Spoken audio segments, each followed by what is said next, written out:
Hello and welcome to the Doulos Christus podcast. I am Dan. And I'm Paul Perkins. And today we are going to discuss the surprise that we were talking about for so long and that was released last week. That is the Jihad behind the blue door.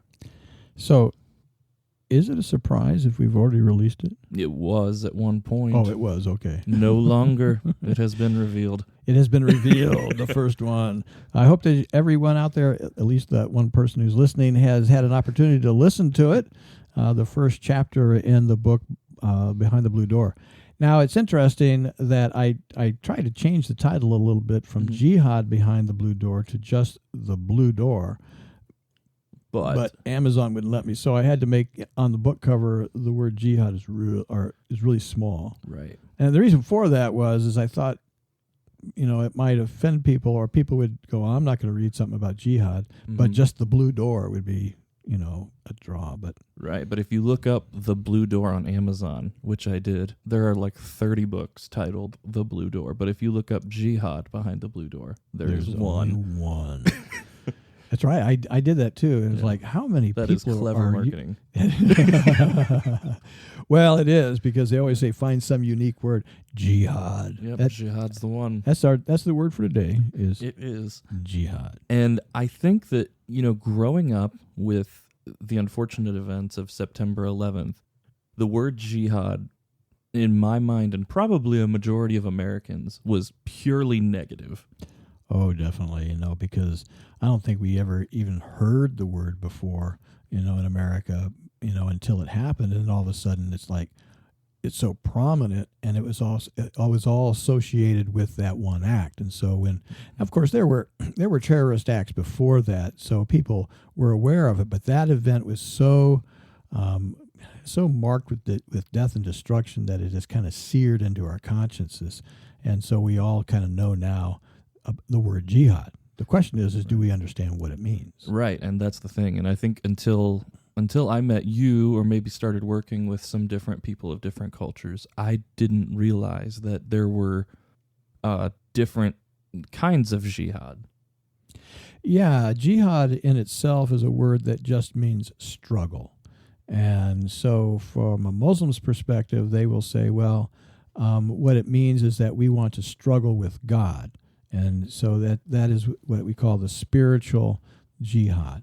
And it's a fascinating read and to look into it, because there's a lot of different aspects of the Islamic life that seek out to kind of know God. Now, that's not the majority. The majority of Muslims don't seek a spiritual jihad in the sense that they are trying to get to know a personal God, because in Islam, it really doesn't the Quran doesn't portray God as personal.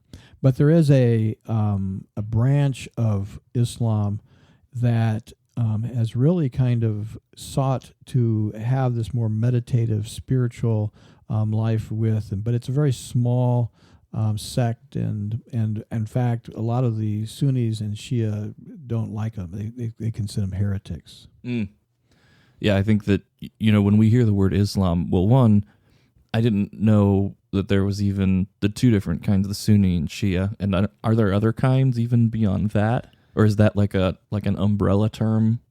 Those are the two major ones. There are some smaller sects, but they're negligible. It's usually Sunni and Shia, and the reason for that is that it's all about who was to be the heir to the Prophet Muhammad. Was it to be his son, or was it to be, or was it his nephew? It was his nephew. His nephew, or was it going to be his disciples? And so his nephew was killed, and so he became a martyr, and so one sect follows them, and the other sect follows the disciples. That's interesting. So I think that as we start to look at this book, I think that people are going to have differing ideas about it, understandably so. But what was your goal behind writing this book? My goal in writing the book was to present the emotional struggle of Muslims with their faith. In other words, not everybody wants to have a jihad of violence. And so so they struggle with that. They'll say, well, that's not real Islam, because they struggle with that image of around the world. And so you get these other two, the spiritual one and then the cultural jihad, and they would agree with those because that fits into a more peaceful worldview. And so I wanted to show the struggle that Muslims might have emotionally with people who are seeking different types of jihad. If someone who is really into violent jihad, how would he react to someone who doesn't think that's right? Or how does someone who's seeking spiritual jihad react to the other two? And so the whole idea of the book was to explore those emotions. And now, to be upfront, I'm not Muslim and I'm not Arab, so I'm obviously looking at human behavior from a Western mindset.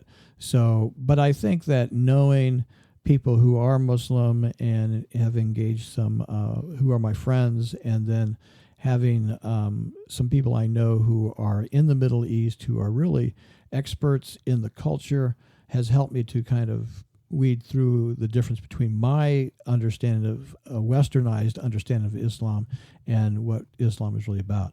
I'm sure that a Muslim would read this and go, man, that he got it wrong there and there and there. That's probably true in some areas. It's a good story, and the idea was to see the struggle.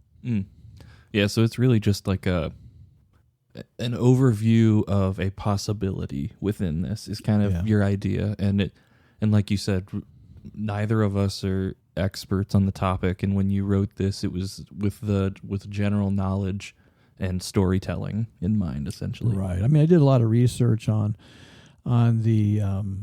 spiritual jihad and cultural jihad and violent jihad. So I did a lot of research on it, and you'll see that throughout the book. But again, it is a surface level, story. Right. So the book, as we look at it, if we were to zoom out, there are 3 parts of the book, right? Yes. And so how would you summarize what are the 3 parts? Well, the first part is it's kind of this opening section where this young man is wrestling with his faith. His brother is ultra conservative. His father is a moderately conservative, and he's not sure if he even believes in it. He just wants to play soccer and be with his friends. Then he's faced with this guy who, his first time he meets a guy from the West, a kid from the West, and they play soccer together, and he all of a sudden stirs in him this anger towards this Western boy, and he doesn't know where it's coming from because he never thought of himself as being bigoted or racial or whatever. And so he is engaged by his brother about coming and listening to somebody talk about the violent side of jihad, about how that they need to fight against it. And so it really is about these 2 brothers. This first part is about these 2 brothers, the one who's heading down a violent jihad path and the one who is looking at a more spiritual jihad path. And then there's a guy who comes into the picture who goes through the cultural. So it's really 3 sections. It's about spiritual jihad, cultural jihad, and violent jihad. The cultural jihad we don't really think about, right? Because we understand a little bit as Christians about the spiritual nature of struggle, because we struggle with our faith and trying to struggle with God and to know Him. And we're good with that. We understand that. We understand the other side of it, the violent side of jihad, not because we're engaged in it, but because we've experienced it. We've seen it in the media. And so in a lot of people's minds, that is Islam. And so we see that. And then if you look historically, Christians have had to deal with that themselves, the violent side of following God.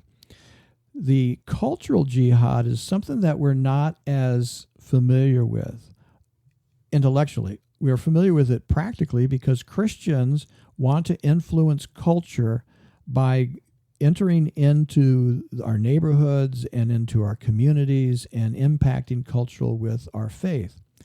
Well, cultural jihad for Muslims is really about setting up communities that are Muslim in themselves. So you'll see in Europe and in places in the United States where there are specifically designated areas that are Muslim, and not officially by the government, but by the fact that you have a lot of people moving in who are Muslim, and they start to form their own community. And so they're changing culture from within by growing the culture, by having children, by having their own schools and so forth.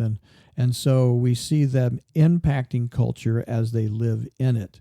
And so that's how they would do a cultural jihad. They take over a community and spread it out. It's not violent. It's just by virtue of there's more of them.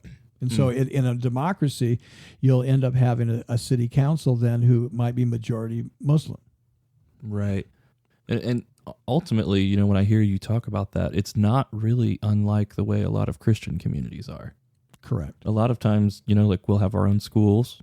We'll, you know, ultimately we would love to see people come to Jesus throughout the community, and that's why we share. And so I don't know personally how interlinked the goals are with the end with that, but, you know, in a lot of ways, we have similar tactics, I guess you could say. And to a certain extent, and then we run into a roadblock, right? Because as Christians, you know, just recently, even in here in Ohio, we had this battle over our Constitution about abortion, right? And so we go to the polls and we vote, and it doesn't go our way. So how are we to react? Well, you know, we're to be submissive to the governing authorities, but yet we're to stand up for righteousness. And so we have to determine about how we react to those laws from a biblical perspective. And that makes it difficult, right? Mm-hmm. Because we're not told to go out and fight or kill people in order to change their minds. We can go, but we can go and vote and do that kind of thing. Now, in a Muslim community, they're going to run up against the whole idea of Sharia law, and Sharia law is anti-democracy, really. And so if a community becomes more and more Muslim, and oftentimes you will see them moved more and more towards Sharia law.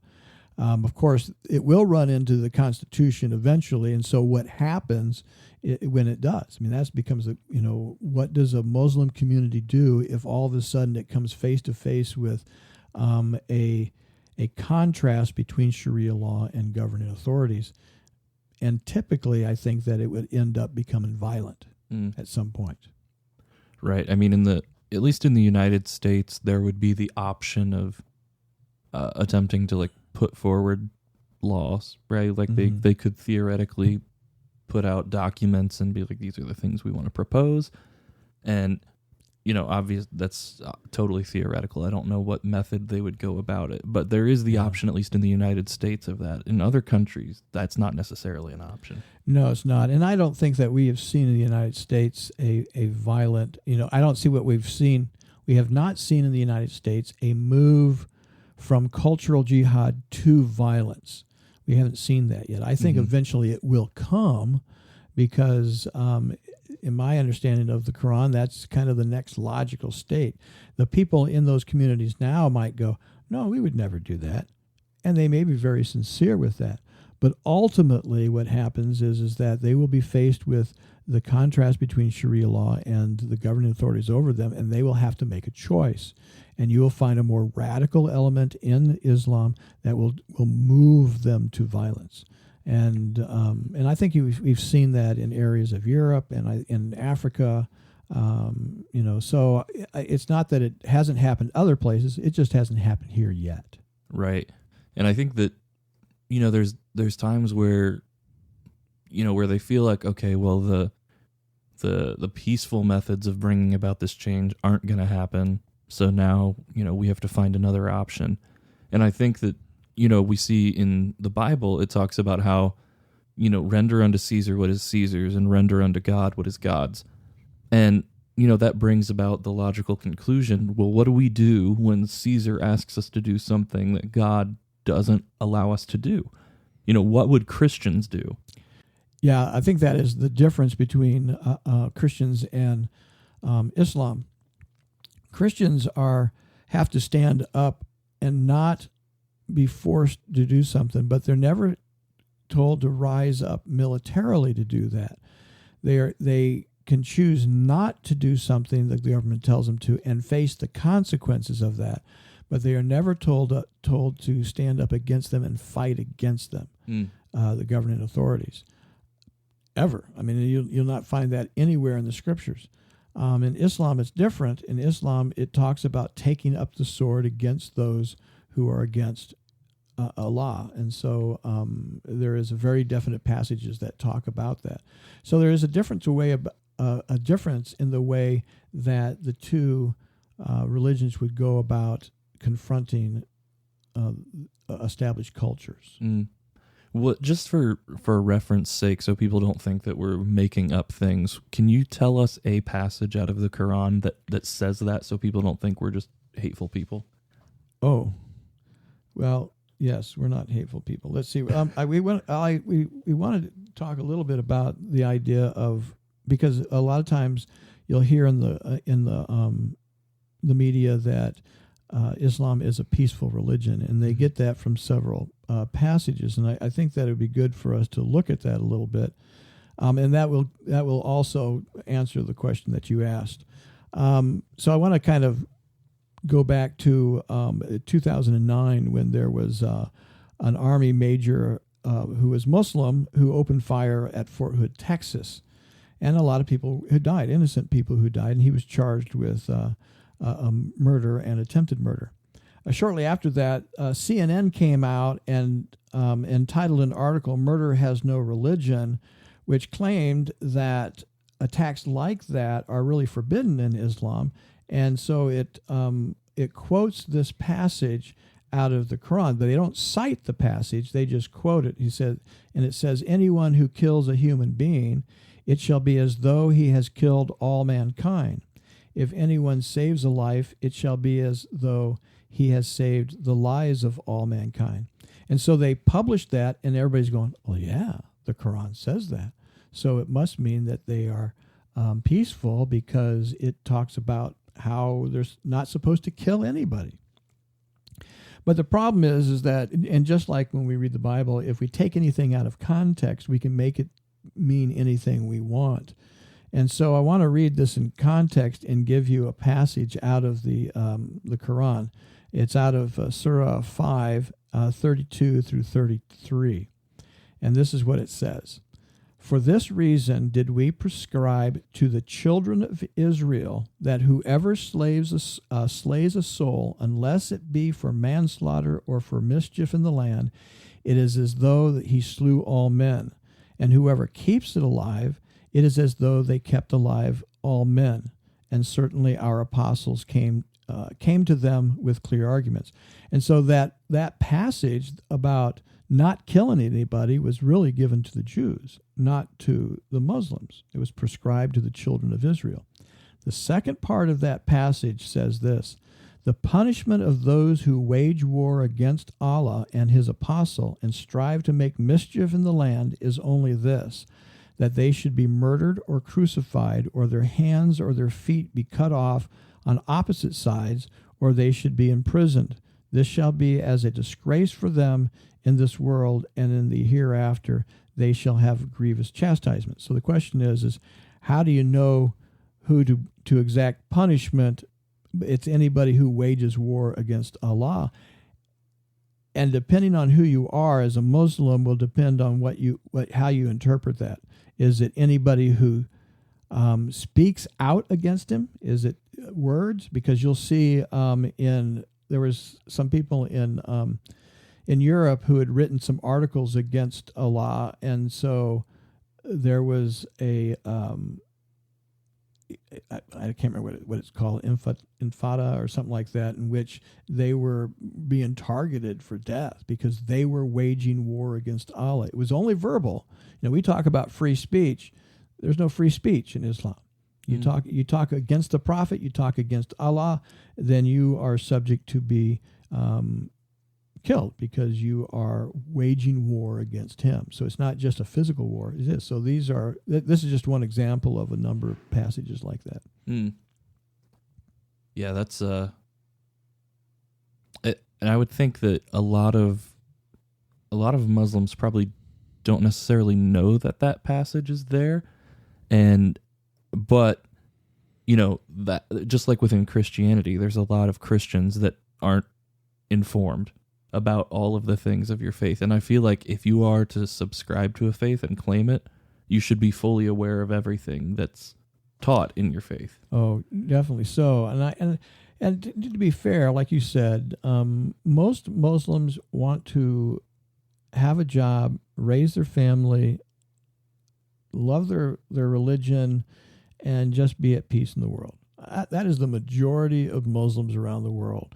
So I don't want to paint this picture that because the Quran says this, all Muslims are out there trying to kill people. As a matter of fact, we had a foreign exchange student in our home for a year, and we were sitting down with her and some Christians, and this one guy goes, so asking her this, she was only 15 years old, and asked her, so Muslims want to go around and cut everybody's heads off, which was just terrible to ask a 15-year-old girl. I don't care, who she was. Now this exchange student was just brilliant. She answered him very well, was very polite and stuff. But that was the image that he had of Muslims, and it was such a wrong one. And this young lady, she's just so sweet.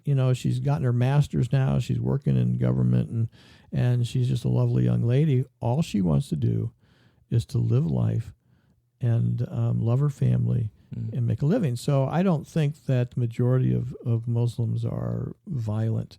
But push comes to shove, they will follow whatever their imam says.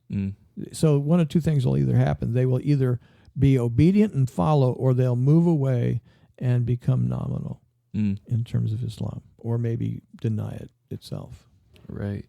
And I think that, it's kind of like how the percentage of Muslims that are out there being violent is probably similar to like if everyone were to assume all Christians are like Westboro Baptist Church. Yeah. There's like one, there have been churches throughout, but like to assume that every church is out there protesting people saying that, because you're gay is why everyone's dying here. Yeah. Well, the hard thing about, as Christians, we have a black stain in our, in history because the church in Europe was so connected to the state that, the church gave permission to the explorers to conquer lands in the name of God. And so we have this time in our history which violence was used to convert people. And part of it was the culture of that day, the way that people just reacted. There were just different kings over different lands, and so there was a lot of warfare going on. And so as the church spread, a lot of the Christian priests and stuff fell in line with that mentality, as opposed to falling in line with the gospel. Not all did. There was a lot who did not fall into the violent part of it, but historically we have that black part of our history, which was not what the scriptures say we should do. And that's the difference, is because there's nowhere in the New Testament where it says that we should take arms up against the government or arms against people who don't believe. We are to pray for those who, because judgment is ultimately in God's hands. As Christians, we are not to judge people. We are to love them and share the gospel with them.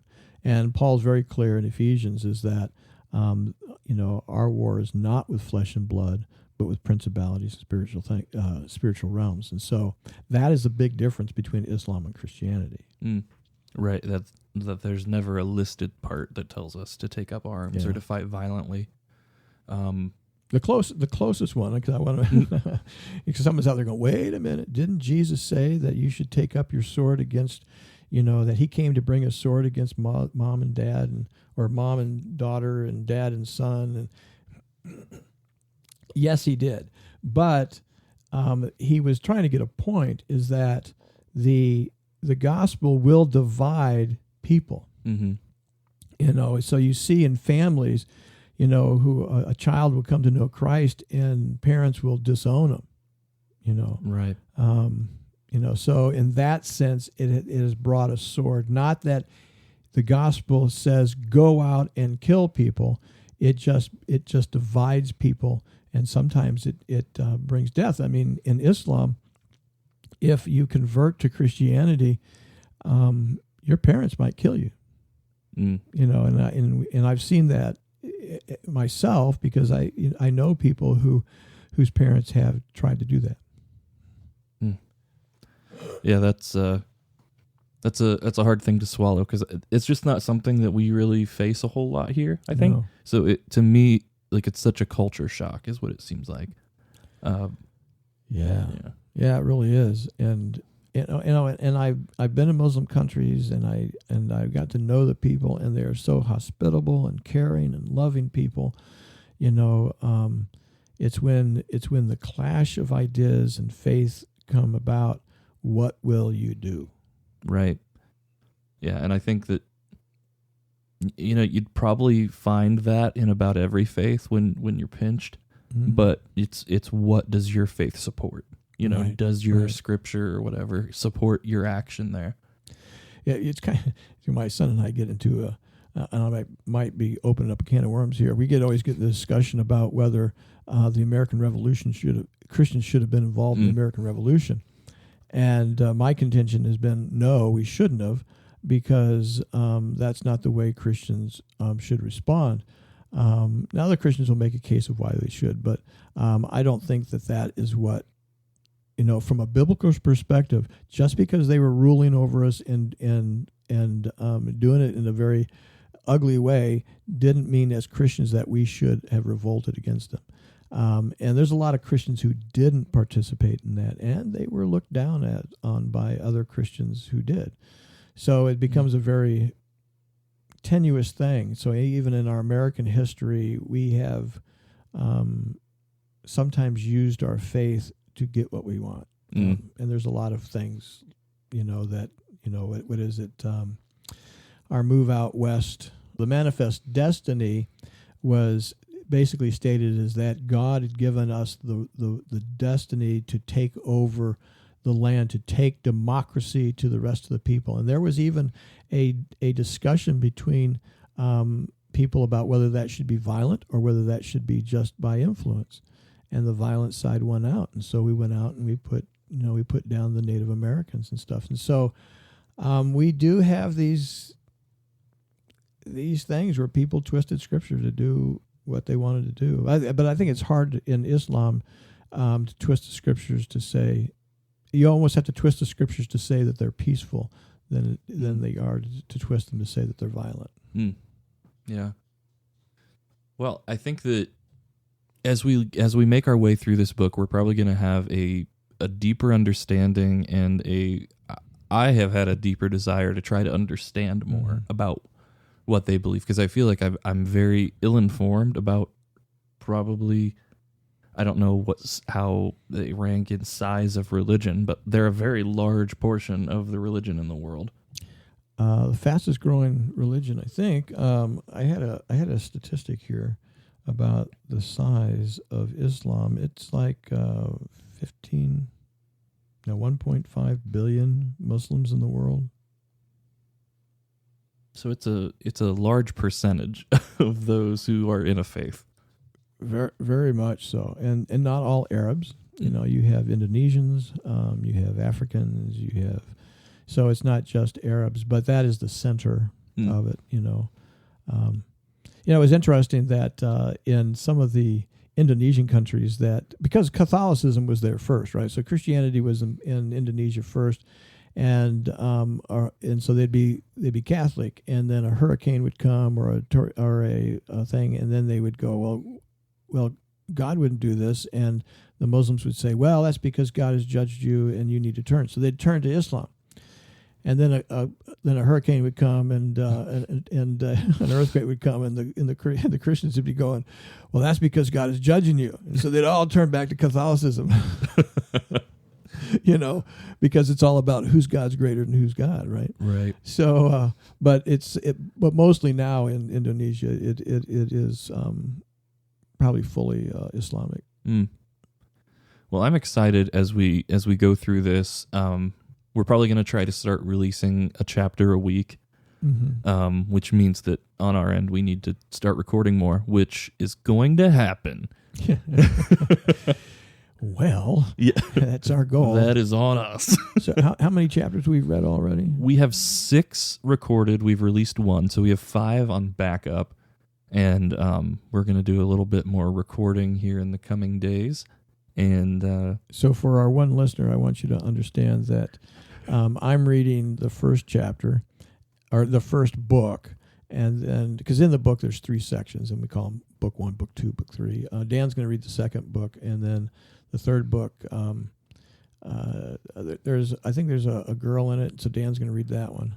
Yeah, I will read that in my most feminine voice, for sure. I don't know, but we'll see. No, that's not going to happen. No, not at all. Yay! Yes. Oh, that was silly. That was.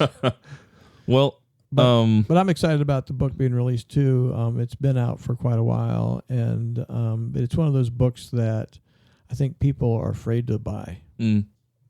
Understandably so. Yeah. I think, if you have that sitting around, like, what if someone comes in my house and sees this book sitting on the shelf, or if it's digital, what if someone picks up my iPad and sees something that says Jihad on it?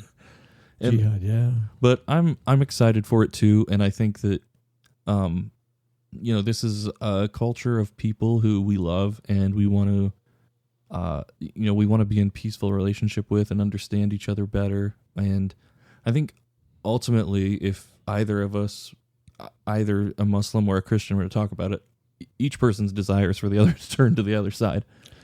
That is so true, and I've been evangelized by Muslims, and it was fascinating because they use the same techniques that we do. So it's about sharing what you believe. And I mean, I went over to one guy's house one time, and there was a goat out front of his house, and so I said, "So what's with the goat outside?"